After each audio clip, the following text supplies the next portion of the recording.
So good afternoon, December the 4th, 2014. This is CISG114, Section 1 in Web Technology. Right? Today is the very last makeup class in the semester, day number 30 in week number 15. So let's get started. First of all, welcome back to this very last makeup class on December the 4th, 2014, week number 15. Before we do anything, let's take attendance first, the very last attendance we need to take. It's Eva, thank you. Priscilla, thank you. Sam is not here today, okay. Ken is not here today, sure. And then Jackie is not here today. Kuan Yin is not here today, okay. Xiao, okay. Eric he's coming, okay. Let's give him the big boost.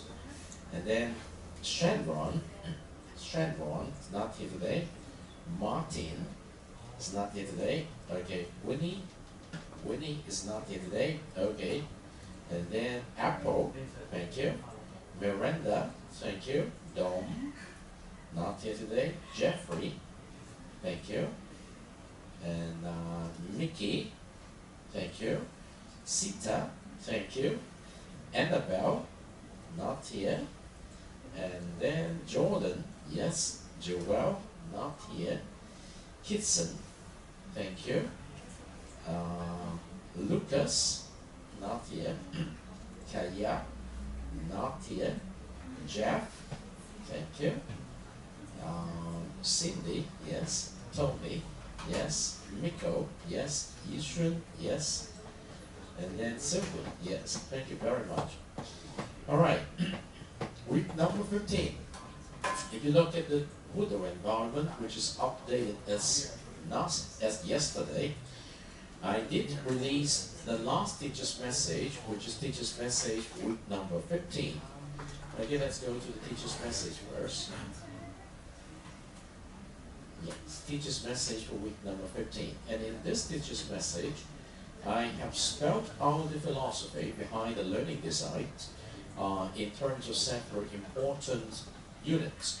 First is planning, teaching, and learning. The second is what is taught. The third is how it is taught. The fourth is motivating students. And the last one is how do I grow as a teacher at the end of this semester or in the process of this semester. If you look at the core topics is we always start with the expected learning outcomes, which is the CILO. We have 6 CILO in this semester, but we start introducing to you the CILO only in the second learning contract and continue with the third learning contract, deepening your understanding in the learning portfolio.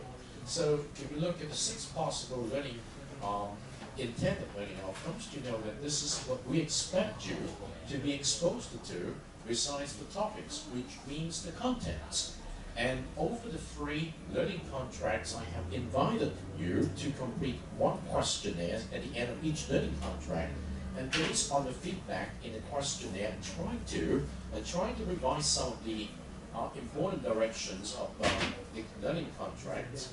And you can see that content, although it's very important in every courses you have taken, but in this specific GE course, although content is still regarded as the king for your knowledge, but it is you who's going to determine what to study. And for me, as a teacher, I must put forward all the resources for every possible topics or contents in this course.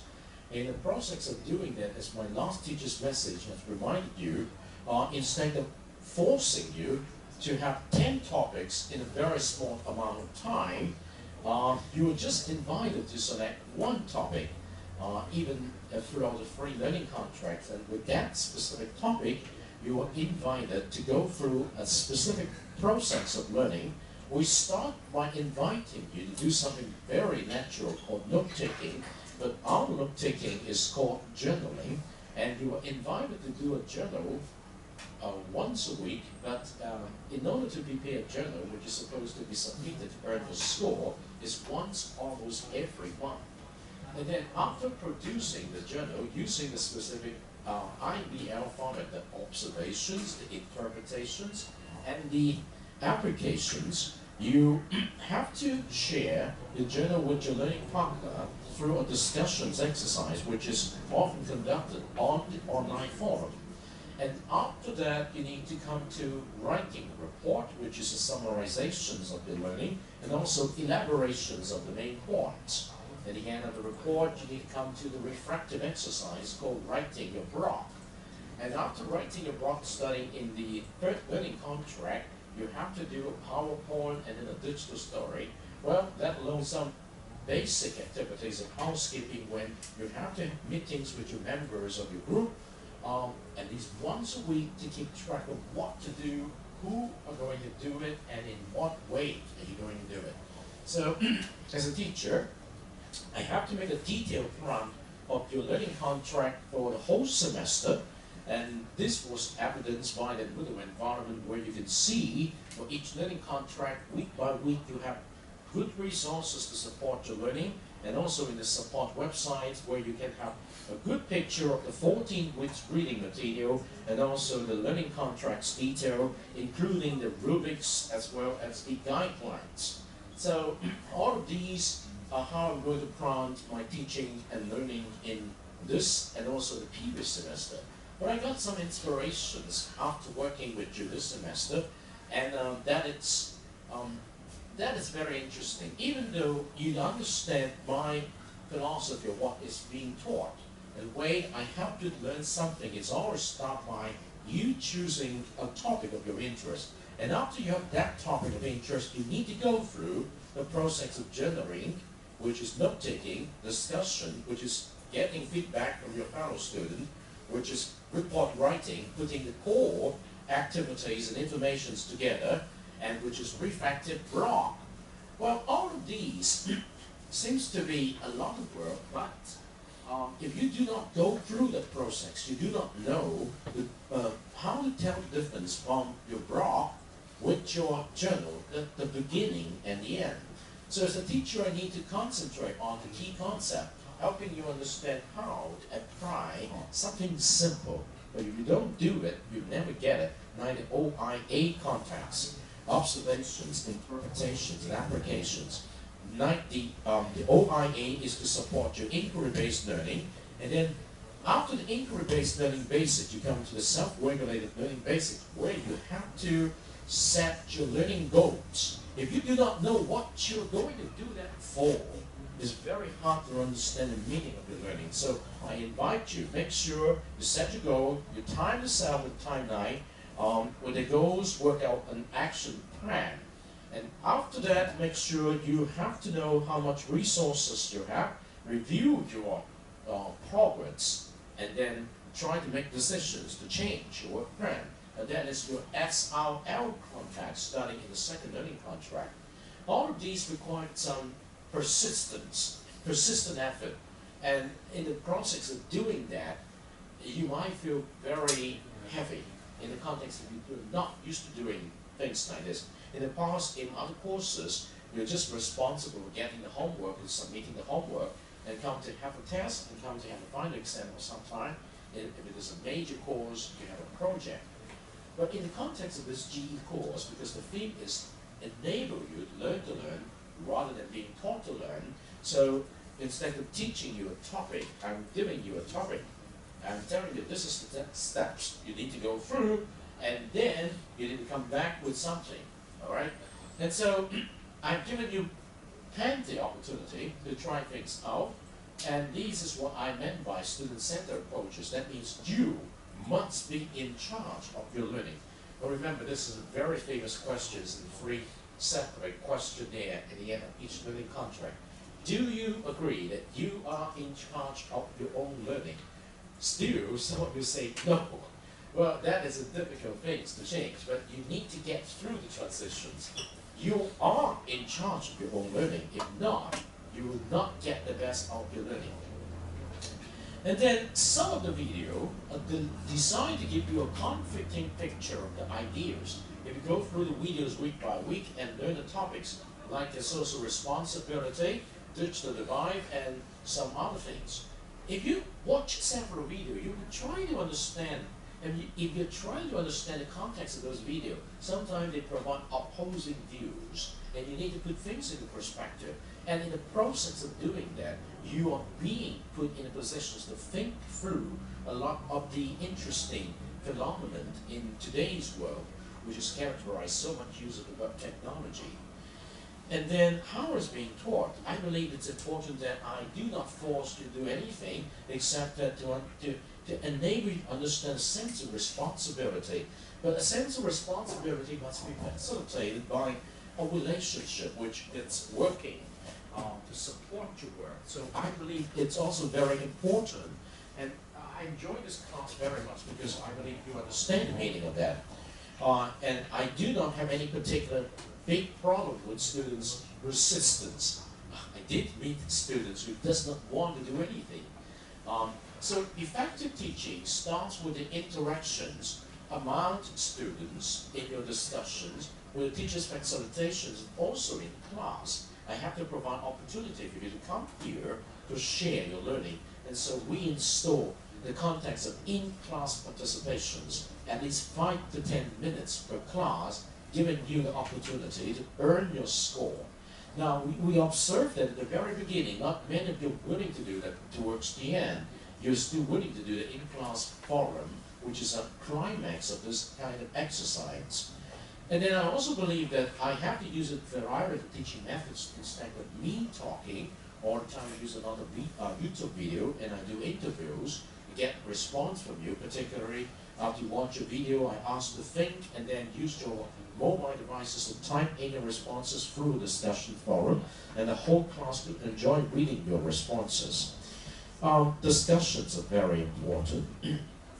So as a teacher, the way to motivate students, sometimes I give you switch to it, and sometimes when I know that the workload seems to be heavy, I have to provide more stimulus. Just like in the first, second, and third learning contract, I do provide a full score, encouragement score to support your work. So no matter what score you actually earn, if you select a particular learning contract, you will get the full score, and that is a very stimulating thing for me to do as a teacher. And also, I believe from the response of your questionnaire, you welcome them.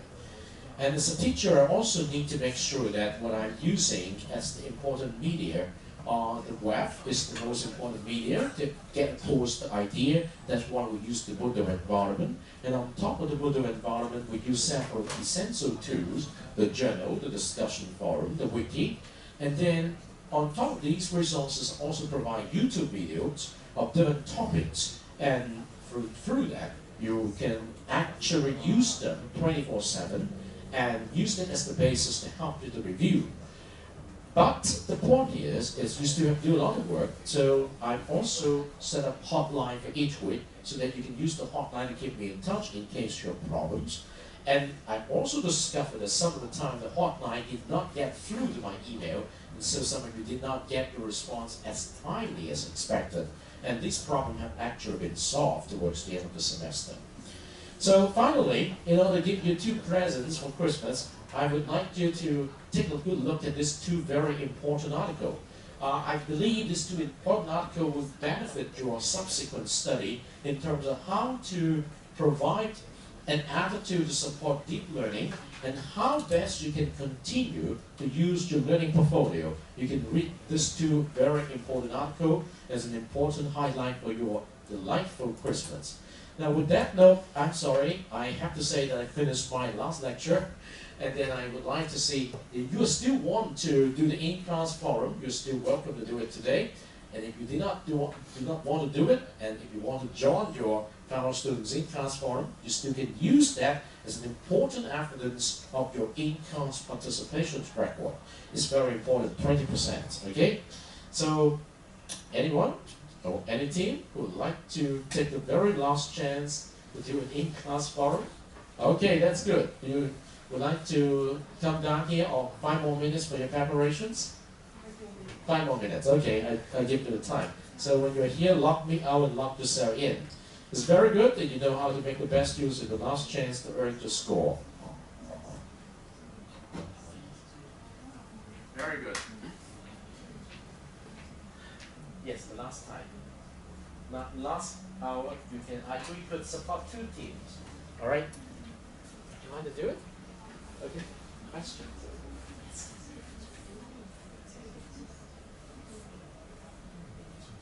Oh, because actually, look at this. This is the view. This is the view. That means that the way you type in does not support anything in edit. Okay, go back. Come back. Yes. This is your learning performance, right? So the way you need to do it is you have to try another link. Go to week number 11, 12, any link you do, because okay, it's the same link actually. Go back to week number 11. Week number 11. Here we go. Now this link is your track. Same link. Okay, now you select your own name. Right? And then now you do edit. Is it okay? Right. If you go on the link, if you have the problem that you encounter, go back to week number 11. That is the safest link. Okay? Now you can edit. Very good.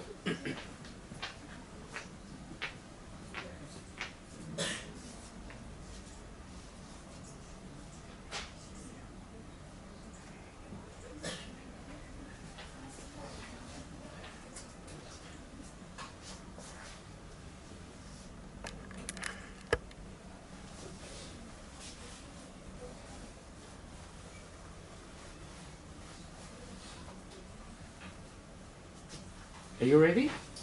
Please, go ahead.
Yes, please pick up the microphone. Turn that on. Okay. Good afternoon, everyone. Today our group is going to talk about the topic of photo sharing.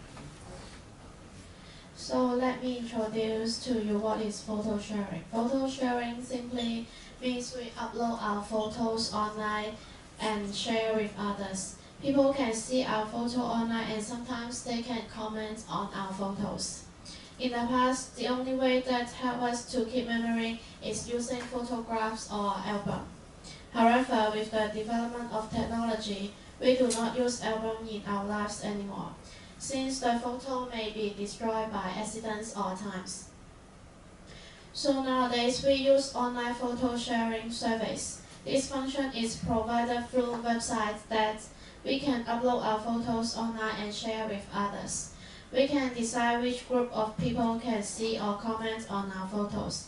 After we take a photo on our cell phone, we can immediately upload our photos online and without waiting for a long time. Some photo sharing websites may provide a service of tagging people, for example, Facebook or Instagram. This function can help us to keep in touch with people or friends Sharing photos on internet is free of charge. We only need to become a member of the website, then we can share our photos with others and comment on it. The only thing that we need is to have a computer or cell phone and the internet connection. So, after the briefly introduction of photo sharing, let's move to the question part. The first question is, have you ever used online photo sharing before? In your own experience, what is the most common way of photo sharing?